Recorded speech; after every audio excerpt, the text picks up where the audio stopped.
Hey everyone, I'm going to be making a mango peach buckle. What's a buckle? Well, that's exactly what I'm going to show you on the Cooking Everything Outdoors show.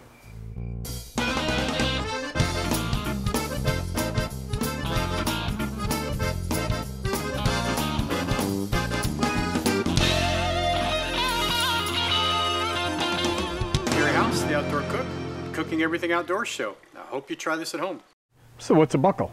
Well, it's a pie, but it's not a traditional pie dough or pie crust filling and pie crust. It's actually folded up. It's very similar to a tart, if you will, but just in a pie pan in itself. So it's really simple. It works fantastic on the grill, which is what we're going to be doing right now. And the presentation on this is really, really cool. And did I say simple? Because it is simple. So I'm going to be cooking this pie in a cast iron skillet, which I have right here. And I've already pre-greased it with some Crisco lard, if you will. And what I'm going to be doing is cooking it with indirect heat in a charcoal kettle. So it's a very simple setup, and I'll show you how I have that right after we start. Right after we make the pie, I'll show you how I have my charcoal set up in there, so that we can cook this as if it was cooking in an oven. Now, not a lot of ingredients to this recipe, which keeps it simple. You can build upon this if you want, like all of my recipes. They're certainly expandable, and you can take it as far as you really want to. But let's go over the recipe real quick here.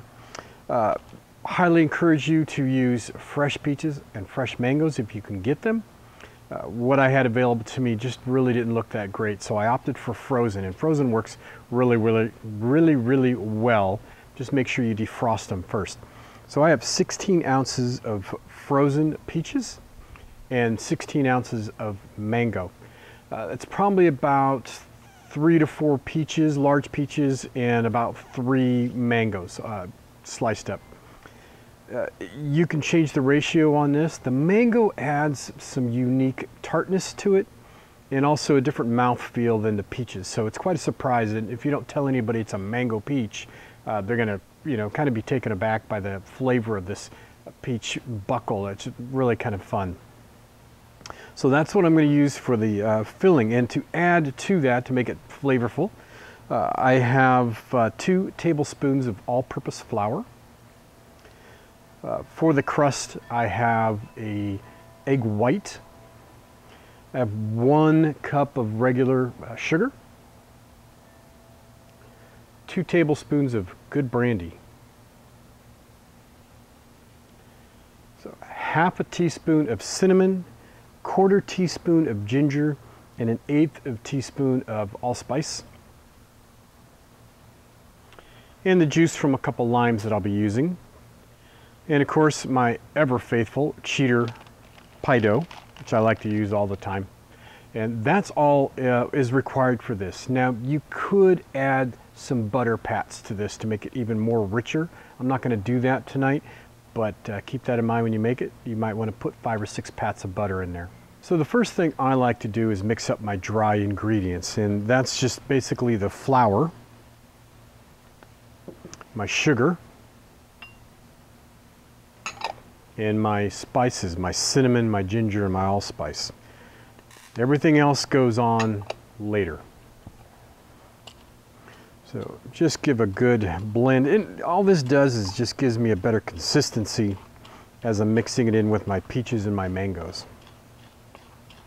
So once we have our dry ingredients mixed, we can then take it and mix it with the mango and peaches.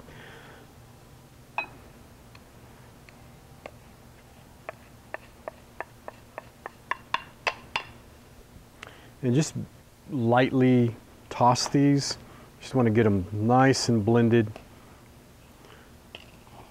And I'm looking just to coat these. That's it, mixed up, almost ready to go. Now to make the buckle, it's really simple. We're going to take our 2 pie crusts,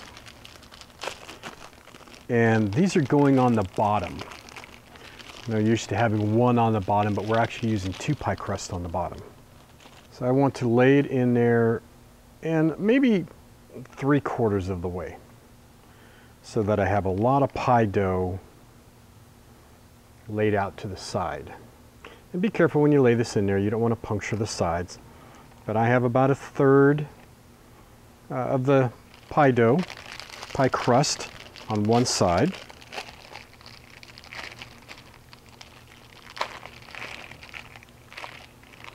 And I will do the same thing on the opposite side.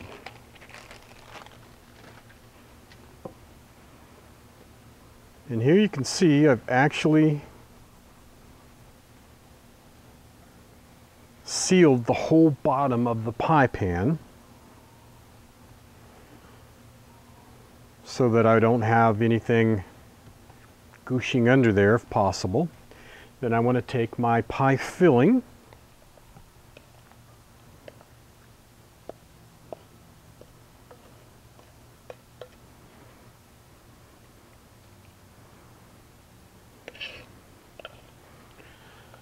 pretty as a picture. And now we need to make the buckle. Now to make our buckle is pretty easy, but it might look a little confusing. And we're just gonna fold it over the top of our pie crust, but we're gonna do it in kind of ripples.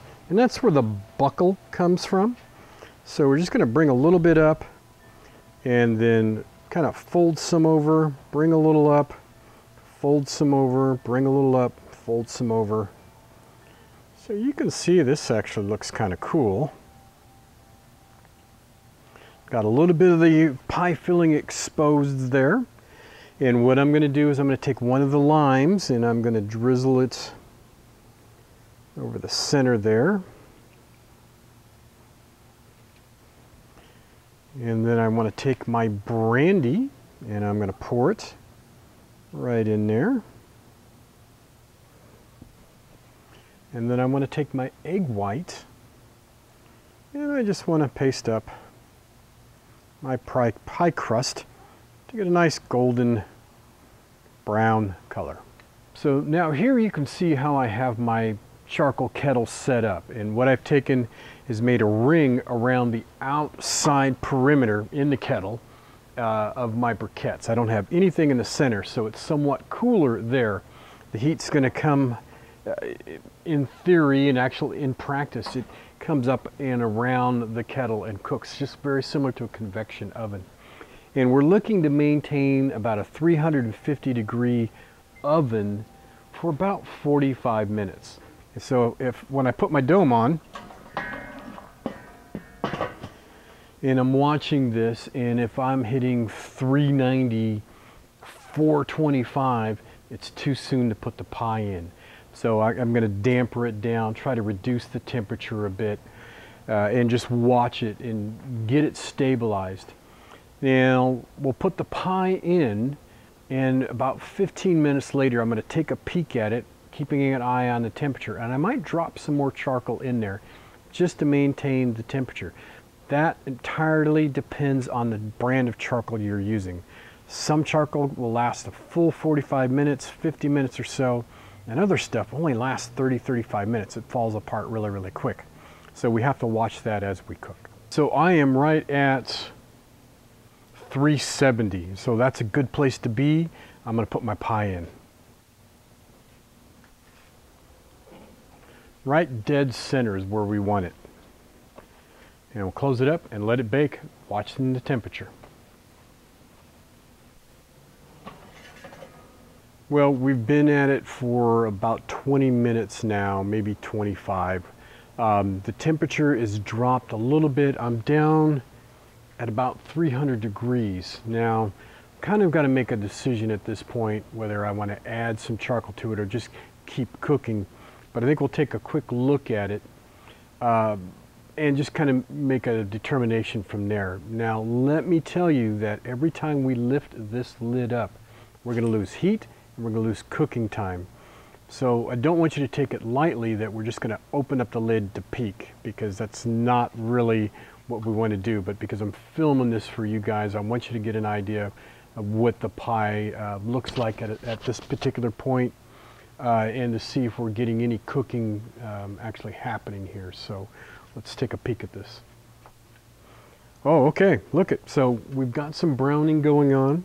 It's starting to bubble on the outside. I still got a good amount of coals in there. So I'm going to let this just continue as it is. I'm not going to take the extra time to put some new charcoal in there because I don't think I'm going to need it. This cook should take about 45 to 55 minutes, somewhere around there. That's what I'm shooting for, and we'll look at it a little bit later. The temperature dropped about 8 degrees and just came right back up. So I've got a lot of heat in there. That's a good sign. Well, we are right about the 1 hour mark, and I can smell that mango peach buckle that we're cooking here. It smells absolutely phenomenal. Let's take a look and see how we did. Oh, wow. Look at that. And so just by looking at this pie, we have this beautiful crust here, and it is definitely done. I've got some boiling and bubbling inside the pie. That tells me that that's done also, and I'm ready to pull it. So our pie is going to be extremely hot because it's a cast iron pie pan. Make sure you have a really good heavy-duty pair of gloves. You're reaching across the coals. This pie iron is at 370 degrees. It's screaming hot. And just very carefully lift it out and put it where it needs to go. So there's our mango peach buckle pie. And I think you'll agree that it looks absolutely phenomenal. It just got this great color to it. A lot of interesting contours in there and contrast. It's too hot to cut right now, so it's late. I'm going to wait until the morning and we'll have it for tomorrow. Well, it's the official time of reckoning. I've actually managed to hold the family at bay all day today to save this pie and slice it just for you guys. It was not an easy task. Let's see how we did.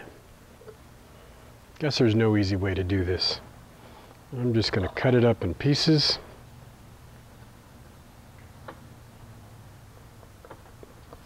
Nice flaky crust.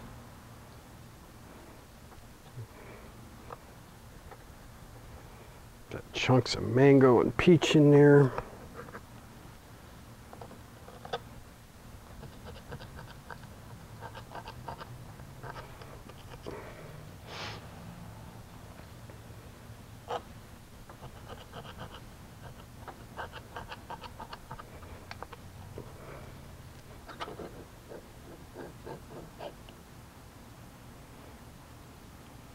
Oh yeah. Of course, you guys will probably forgive me if I don't bring out the vanilla ice cream to go with this. But I think we have ourselves a really nice mango peach buckle. Try it, you'll love it. Hey, I hope you enjoyed this episode of the Cooking Everything Outdoors show. But without my sponsors, none of this would be possible. Camp Chef at OutdoorCooking.com and Island Grillstone at IslandGrillstone.com. Two great companies with really fantastic products. Go visit them, go say hi, and go buy something. If you want to find out more about me, you can find me on Pinterest, Facebook, Twitter, YouTube, iTunes, and of course, cooking-outdoors.com, where I'm always coming up with something crazy and new. This is Gary House, and I will see you when I see you.